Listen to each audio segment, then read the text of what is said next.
What's up, y'all? It's SNC here, and I have the 1978 post free agency and progs roster here, as well as the um, the training camp options.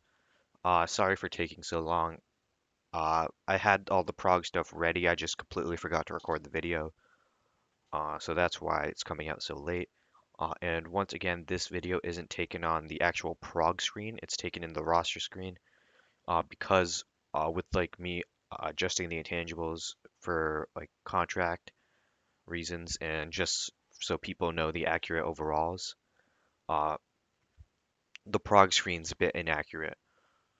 So yeah, that's why I'm showing it in the roster screen like always instead of the prog screen, which uh, is like where progs are like where people usually show the progs, but just because I'm doing that intangible thing in this league, I'm showing it in the roster screen. Uh, so yeah, without further ado, let's get into the rosters. Also, if you see green arrows and red arrows, um, those aren't representative of progs. Those are representative of temporary morale boosts and nerfs. So yeah, those aren't actual progs, even if they look like what usually shows up in progs. So anyways, for Philly, Maravich, I think he dropped one, but he's still really good. John Williamson, Haywood, Brad Davis up to an 85, Ernie Grunfield up to an 82. So looks like Philly has a couple young guys here coming up. The Bucks, Keenan's up to a 94 after Progs. Junior Bridgman, Eddie Johnson overtakes Brian Taylor. Kosic dropping a bit. Okay, this team still looks pretty. Yeah, this team is still pretty solid. And yeah, what I was saying, Dantley is actually up to a 94, but he's pretty pissed right now, so it says 93. But Dantley up to a 94, Ray Williams up to an 86, Kikanovich 81. Yeah, a lot of these players are starting to get closer and closer to what will be their peak for the Bulls. For the Cavs, Dr. J still a 99. Gus Williams looks like he's peaked, but I mean that's a pretty strong peak. Dennis Johnson still going up. He's up to a 90, and with morale, he's a 91. So I think he'll probably take a big leap this year. 90 overall is pretty huge for him.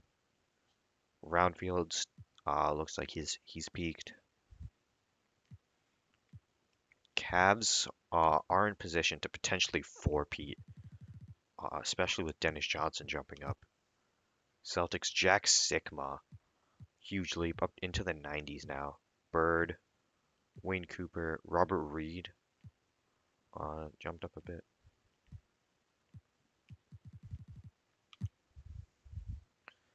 The Braves, Alvin Adams, 93. I think he might have peaked maybe, or maybe he jumped up a bit. I don't know. Actually, wait, yeah, I think he jumped up a bit. Cedric Maxwell, 86. Cheeks jumping up. This team is looking to finally win some games. Looks like Lanier is pretty happy. So, yeah, getting leaps from young players that per 36 already looked really, really good. This team could maybe surprise some people this year.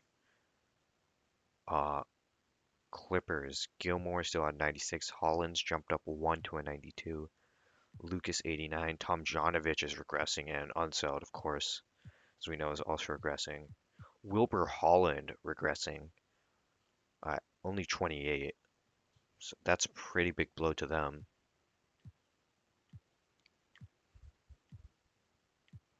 Wilbur Holland regressing. Damn.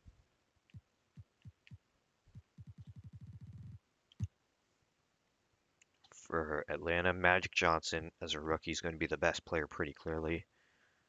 Buse, some of their free agency pickups are regressing, but this team was always just going to be magic this year. with not a ton of help. So we'll see how far he can take them pretty much by himself. Michael Ray Richardson up to an 87 going into year two. Earl Monroe regressing. Clement Johnson, pretty good leap for him there. Miami looks like he is already 24, just going into year two. So he's probably actually reaching his peak like almost already. Only has like 1 or 2 years left of progression, but he is like probably going to be an all-star level player this year. Charlotte, McAdoo. Oh, McAdoo dropped one, it looks like, but that when they drop one, especially when they're only like 27, that's usually not like actual regression. It's kind of just like uh, a bit of like variance in the overalls going up and down. Like a couple of his ratings might have dropped by one or something. So he's not really getting worse, but McAdoo did drop one. English up to a 92, or he might have already. I, th- I, th- I think he jumped up a bit actually. Schmidt 85 is huge. Here's the rest of the team. Yeah, Hornets should be great again this year. And the Kings, Johnny Davis 87, could very easily win Most Improved this year. Uh, he's probably my pick as of right now. Yeah, he's looking great. There's the rest of the team.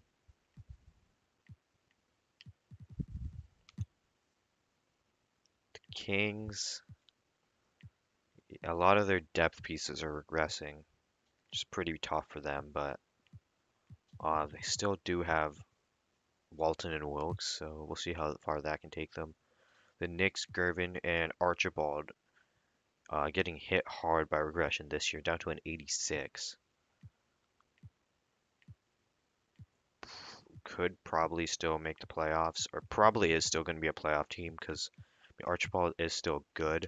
And they still do have their front court in Gervin, but yeah, Knicks are starting to fall off a bit.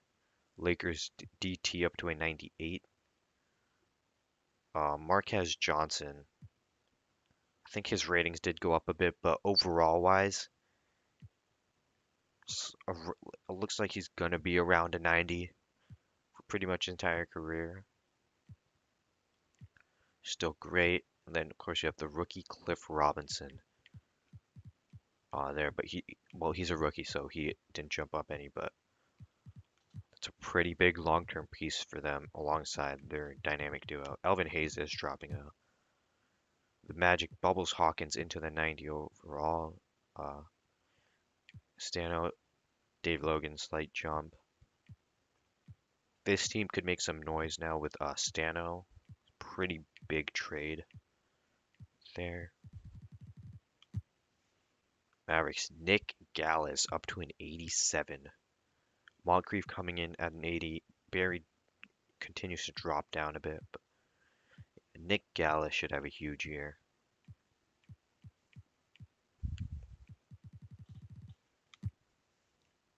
The Nets slash Wizards, they still have their top three dudes, but yeah, this team is looking kind of mid.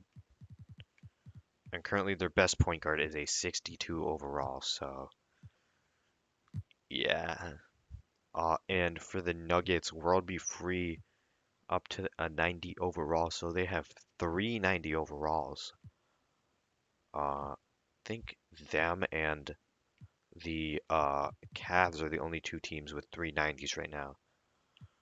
So, yeah, and they picked up Chenier in free agency too. So Nuggets look great. For the Pacers, Moses 95. It's huge for him. Birdsong up to an 88. Night, yeah, Lacey was a solid free agency pickup too. Pacers could maybe make the playoffs this year. Nothing much for the Grizzlies. Looks like their three guys pretty much done developing. And I know Pat Cummings is only going into his second year, but he's not like a high ceiling player, and he's already 24, so it makes sense that he didn't jump up a ton. Uh, just Detroit, Antito, finally gives them like, well, they might have had, I think they had it. Oh, they had it. Yeah, they did have Vladimir Moskov for the second half of the year, but Toe, despite only being 5'6", is a pretty good point guard in simulation. To go along with pretty good 2 through 5. Huskies King up to a 96. Winters 87.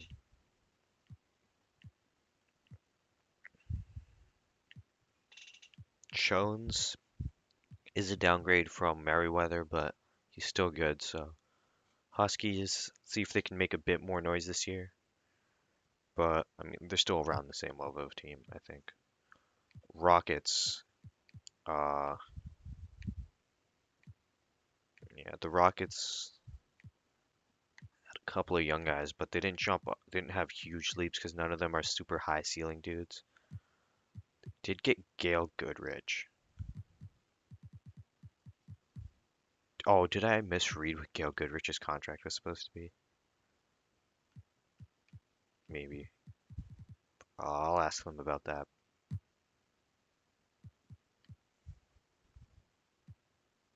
Here's the Spurs. Kareem is getting up there in age, but looks fine for now.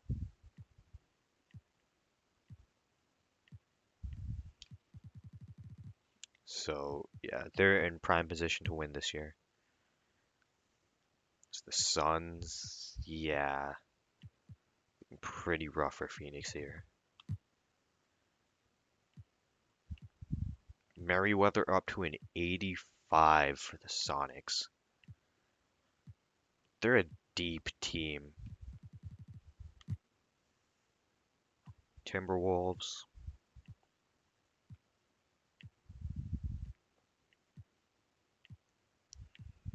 A ton. They have a playing. They're paying Zoran Slavnik 12 million, and he's down to a 64 overall. His only two skills that are at least a C are playmaking and athleticism. Portland, Dan Issel, and Olberding +3.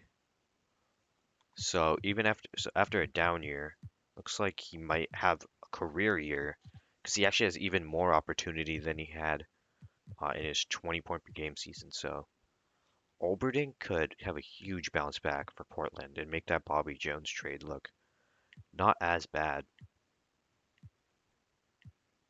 Kupchak's still at like an 81, so a lot of their players look around a similar level. Here's Golden State, Theus and Short. Might have jumped up a bit. I don't think it was a lot though. Uh, so we'll see how they do this year. For the Bullets, Michael Cooper up to an 87. He might have actually like surpassed his potential rating, his like initial potential rating already, or he's like getting. I don't remember exactly what it was, but yeah, Michael Cooper. Uh, I don't know if he'll get like rookie year look like franchise player material. We'll see if that holds up, especially at the end of his rookie year, he was amazing. But yeah, so that is it for the rosters. And now quickly go through training camps. I have in my backup copy. So training camp options. Uh, each team gets 2 training camps to use on any specific players. They can't use both camp. You guys can't use both camps on the same player though. So keep that in mind. Big man offense, and yeah, on the left you can see the camp descriptions. So, big man offense, perimeter shooting, offensive fundamentals, rebounding, conditioning, athleticism, big man defense, perimeter defense, combo guard, basketball 101, untapped potential, which is usually very popular, free throw camp, which actually affects your entire team, +1 free throw to your entire team for that one, and weight, which is for weight and strength. So anyways, that's it for this video. Sorry for the delays lately. Was just really busy in the past couple days. And I do want to note that the league will probably continue at a slower pace than it has been in the past because I'm starting 10th grade tomorrow. So yeah, keep that in mind. But